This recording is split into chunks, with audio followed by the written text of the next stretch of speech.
the global financial system. It's a vast, intricate network that spans continents and affects every aspect of our lives. It's supposed to be the bedrock of our economy, right? The foundation upon which we build our dreams and secure our futures. A well-oiled machine, humming along, ensuring stability and prosperity for all. At least, that's the theory. Except, what if it's not? What if this system, which we trust to safeguard our economic well-being, is fundamentally flawed? What if, instead of a well-oiled machine, it's more like a rusty old engine, sputtering along, held together by duct tape and prayers? An engine that could break down at any moment, leaving us stranded. And what if, just maybe, this engine is rigged to benefit a select few, while the rest of us get taken for a ride that leads to growing inequality and financial instability? We're talking about the legacy financial system, those big banks, investment giants, and government institutions that control the flow of money around the world. These entities wield immense power and influence over our lives. For too long, they've operated with a level of opacity and impunity that would make even a used car salesman blush. Hidden fees, complex financial products, and secretive dealings are just the tip of the iceberg. From opaque fees to predatory lending, it's clear that something is rotten in the state of finance. These practices have real consequences, leading to foreclosures, bankruptcies, and shattered lives. The evidence is all around us, hidden in plain sight. Every headline, every news report, every personal story of financial hardship points to a system that is failing us. Remember the 2008 financial crisis? The world watched in horror as markets crashed and economies crumbled. Yeah, that wasn't just a random act of God. It was a man-made disaster, a direct result of the greed, recklessness, and outright corruption that has come to define the legacy financial system. It was a direct result of the greed, recklessness, and outright corruption that has come to define the legacy financial system. While the wealthy elite sailed through the storm on their luxury yachts, the rest of us were left to pick up the pieces. It's time to pull back the curtain, shine a light on the cockroaches, and ask ourselves some tough questions about who this system is really serving. Is it designed to help the many, or just the privileged few? Spoiler alert, it's probably not you. The system is rigged, and it's high time we did something about it. We need to demand transparency, accountability, and fairness in our financial institutions. Only then can we hope to build a system that truly works for everyone. Remember that time a bunch of Wall Street hotshots nearly brought down the entire global economy? Fun times, right? It was a period of unprecedented turmoil, where the very foundations of our financial systems were shaken to their core. The ripple effects were felt far and wide, impacting not just the stock markets, but the lives of millions of ordinary people around the world. The 2008 financial crisis wasn't just a colossal market crash. It was a seismic event that exposed the fragility and interconnectedness of global financial systems. The crisis led to a cascade of economic failures, from plummeting stock markets to mass evictions, leaving countless families in despair. It was a flashing red alert, a siren blaring that the legacy financial system was built on a foundation of sand. The very structures that were supposed to provide stability and security were revealed to be nothing more than fragile constructs, easily toppled by greed and mismanagement. The crisis exposed the ugly underbelly of a system riddled with corruption. It brought to light the unethical practices and shady dealings that had been going on behind closed doors for years. Wall Street protests erupted as people demanded accountability and transparency. We're talking about subprime mortgages being peddled like candy to unsuspecting borrowers who were often unaware of the risks they were taking on. These high-risk loans were handed out with little regard for the borrower's ability to repay, leading to a wave of foreclosures and evictions.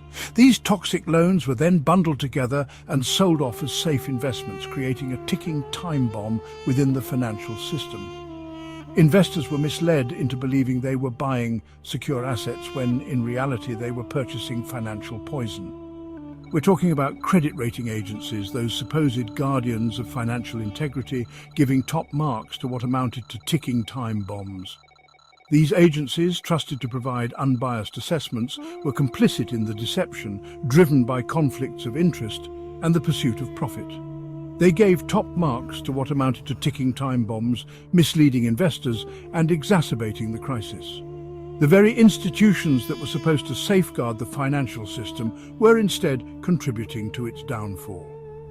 And let's not forget the banks themselves, those bastions of fiscal responsibility who gambled away billions on risky bets.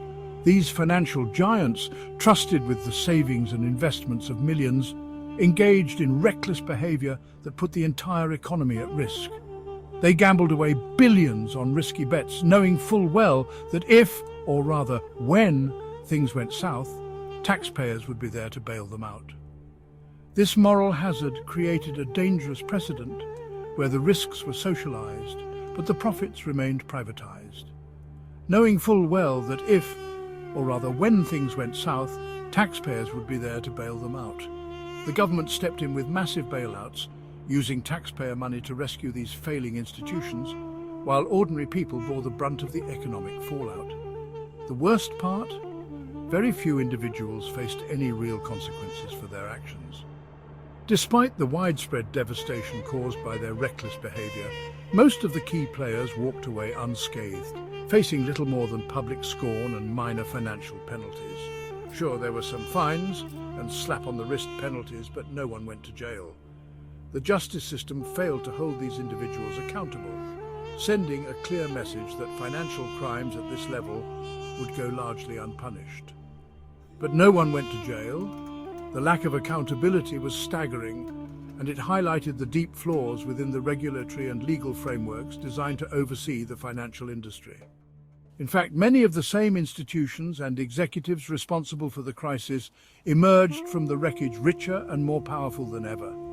They not only survived the crisis, but thrived in its aftermath, consolidating their power and influence.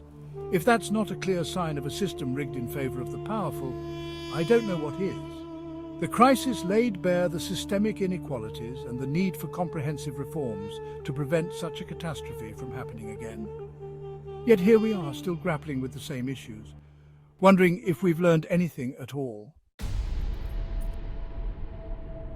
Here's a fun fact.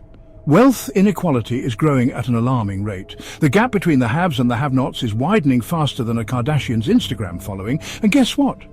The legacy financial system is playing a starring role in this dystopian drama. It's not rocket science. The system is designed to funnel money upwards, like a giant vacuum cleaner sucking wealth from the bottom and depositing it into the already overflowing coffers of the elite. Take central banks, for example. Their quantitative easing programs, while intended to stimulate the economy, often end up disproportionately benefiting the wealthy. How, you ask? Well, when central banks pump trillions of dollars into the financial system, it inflates asset prices, stocks, bonds, real estate. You know, the things rich people own a lot of. Meanwhile, wages for ordinary folks remain stagnant, and the cost of living continues to climb. It's like trying to put out a fire with gasoline. It just makes the problem worse. Ever heard the phrase, regulatory capture? It's a term that might sound like it belongs in a dystopian novel, but it's very real and very present in our world today. No, it's not a new reality show where contestants compete to see who can lobby the hardest. It's a phenomenon where regulatory agencies are dominated by the industries they are supposed to be regulating. It's the insidious process by which the industries tasked with regulating themselves regulate themselves. This means that the very entities meant to keep these industries in check are often influenced, if not outright controlled, by them. And it's rampant in the financial sector. The financial industry, with its vast resources and intricate networks, is particularly adept at this game. Think about it. The stakes are incredibly high. Financial institutions spend billions of dollars every year lobbying politicians, funding think tanks and commissioning studies that support their interests. They have a vested interest in ensuring that the rules are written in their favor, and generally greasing the wheels of power. This isn't just about a few handshakes and donations. It's a well-oiled machine designed to influence policy at every level. Their goal? To shape regulations in their favor, of course. They want to ensure that any new laws or regulations are as lenient as possible. They want to water down rules, create loopholes, and generally ensure that the government doesn't do anything too drastic to interfere with their ability to make obscene profits. This often results in regulations that are more symbolic than substantive, and generally ensure that the government doesn't do anything too drastic to interfere with their ability to make obscene profits. The end result? A system that benefits the few at the expense of the many. And then there's the revolving door. This isn't just a metaphor, it's a literal career path for many.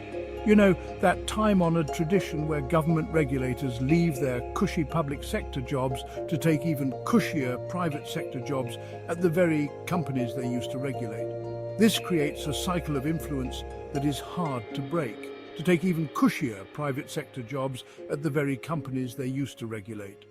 This isn't just a coincidence, it's a calculated move that benefits both the individual and the corporation.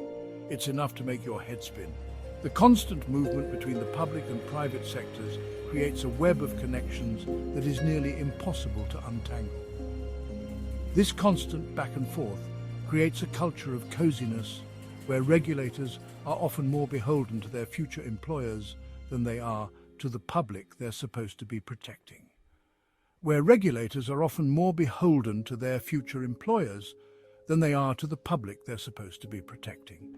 This cozy relationship undermines the very purpose of regulation. Than they are to the public they're supposed to be protecting. The end result is a regulatory system that is more about maintaining the status quo than protecting the public interest. Central banks. They're like the Wizard of Oz. Only instead of controlling the weather, they control the global economy. They set interest rates, manipulate money supply, and generally try to keep the whole financial system from going completely bonkers. Sounds important, right? It is. But here's the thing, their decision-making process is about as transparent as a brick wall. Who are these people making these massively consequential decisions? What are their motivations? And why does it feel like they're constantly speaking in riddles and coded language that only a select few can decipher? It's enough to make you wonder if they're intentionally trying to keep the rest of us in the dark. The lack of transparency in central banking is deeply troubling.